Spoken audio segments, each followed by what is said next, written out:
Now let's talk about the issue of statutory allocation.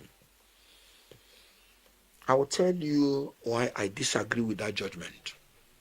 First of all, by section 66B of the Constitution of the Federal Republic of Nigeria, the power of the courts extends to the determination of civil rights and obligations of persons and of government and persons.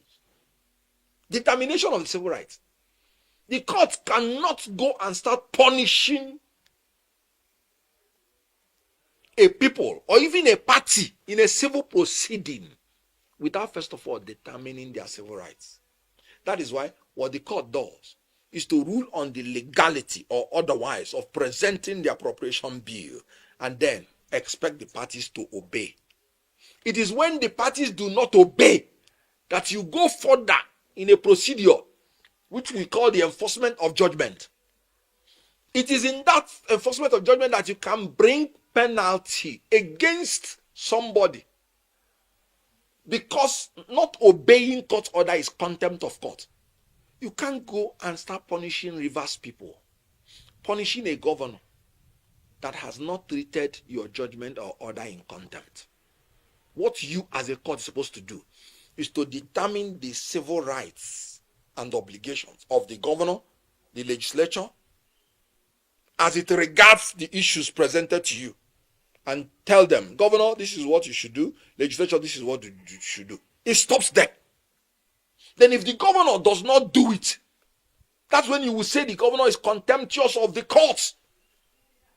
And then when the other party now brings a procedure for contempt of court, that's when you can now punish whichever party that did not obey it. That has not been done.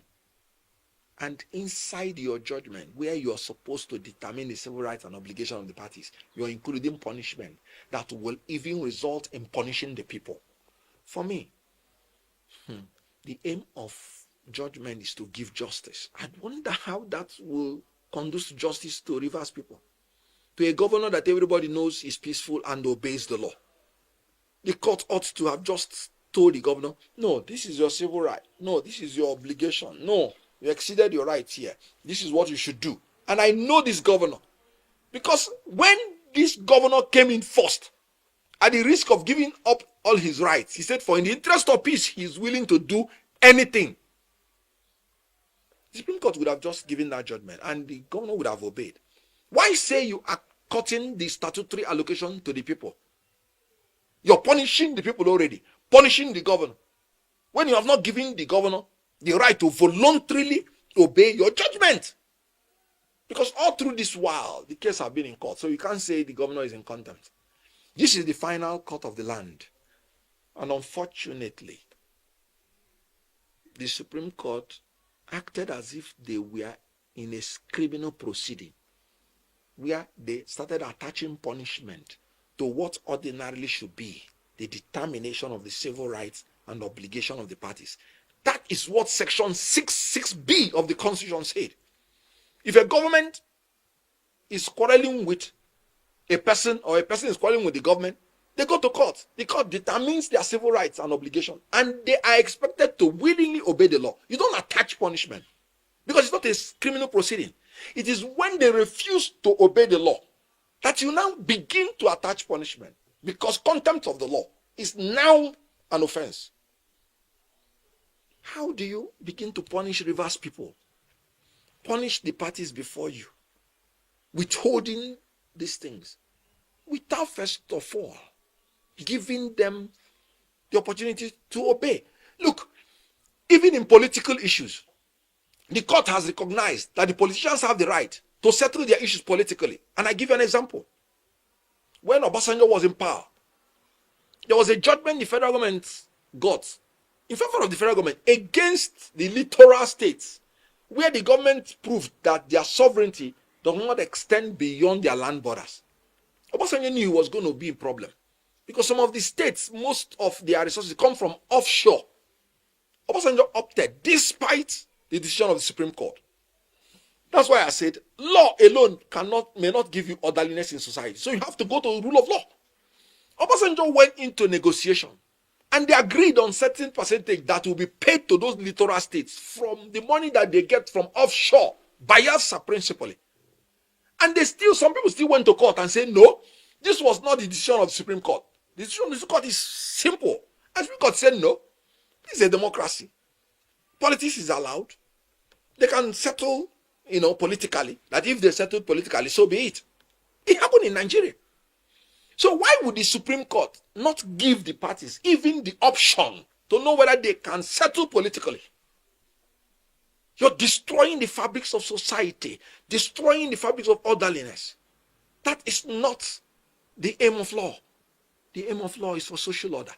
So I expected the Supreme Court to simpliciter determine the civil rights and obligation of the parties before them. We've not had any precedent like this before. It's a recondite issue of law. So when they decide it, all the parties are expected to obey. It is when the parties do not obey that you begin to go to the next stage, which is enforcement of the law. That's when the Supreme Court would have now said, okay, you did not obey us, you're contemptuous of the court. We are now saying they will not do this for you, they will not do this for you.